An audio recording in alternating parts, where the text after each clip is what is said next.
கேரளாவின் அடர்ந்த காடுகளின் மத்தியில் அமைந்துள்ள புனித சபரிமலை.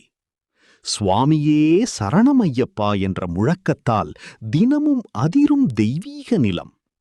புராணங்களின்படி சிவபெருமான் மற்றும் மோகினி அவதார மகாவிஷ்ணுவின் தெய்வீக புதல்வராக பிறந்தவர் ஐயப்பன். மகிஷி என்ற அரக்கியை அழித்து உலகத்தை காத்தார்.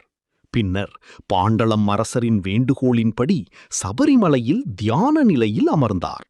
அவரை தரிசிக்க பக்தர்கள் 41 நாள் விரதமிருந்து கருப்பு அல்லது நீல உடை அணிந்து இருமுடி சுமந்து மலையை ஏறுகின்றனர்.